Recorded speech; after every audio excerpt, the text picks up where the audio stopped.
In Asia, the markets traded mostly lower as investors remained cautious over global growth prospects. In Japan, the Nikkei 225 fell 1.55%, while the Topix index declined 1.11%. South Korea's Kospi was down 0.91%. Chinese shares traded lower, with the Shanghai Composite declining 0.41%, while the Shenzhen Composite closed fractionally lower at 1,351. In Hong Kong, the Hang Seng Index fell 2.08% in afternoon trade. Australia's ASX 200 finished down 0.53%. And U.S. stock futures pointed to a slightly lower open as investors turned focus to fresh sanctions on Iran and the upcoming midterm elections. As from 4:22 a.m. Eastern Time, Dow futures slipped by 73 points, indicating a lower open of 64.83 points. S&P 500 and Nasdaq futures also dipped slightly. Out today, China's President Xi Jinping reiterated his rhetoric against protectionism and commitment to free trade in a speech. Xi said his country was pursuing a new round of high-standard opening up to broaden market access to the rest of the world. Meanwhile, another round of sanctions on Iran came into effect today, and Iran has not taken kindly to Washington's economic pressure on the country. Upcoming midterm elections will likely be the main focus for investors this week, with U.S. voters heading to the polls on Tuesday. On the earnings front, Booking Holdings and Occidental Petroleum are set to report earnings after the bell today.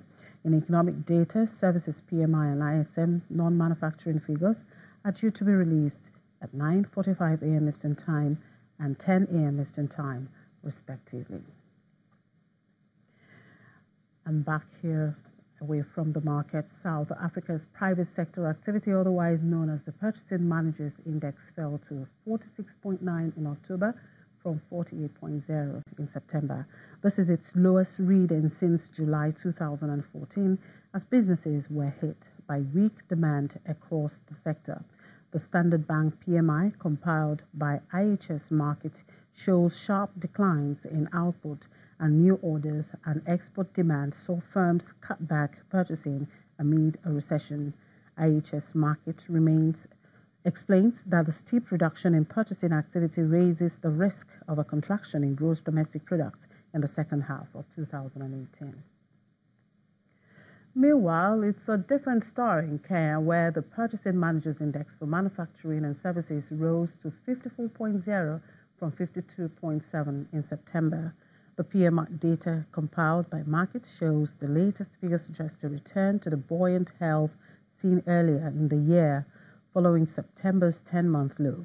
The survey found that firms had registered increased new business during the month, driven by higher export orders.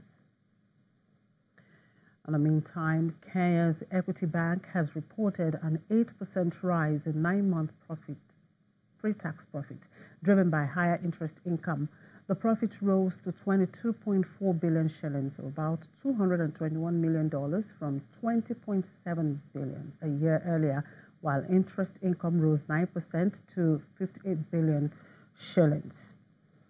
The move has had the opposite effect, with banks saying they cannot properly price risk to small and medium enterprises while the cap is in place.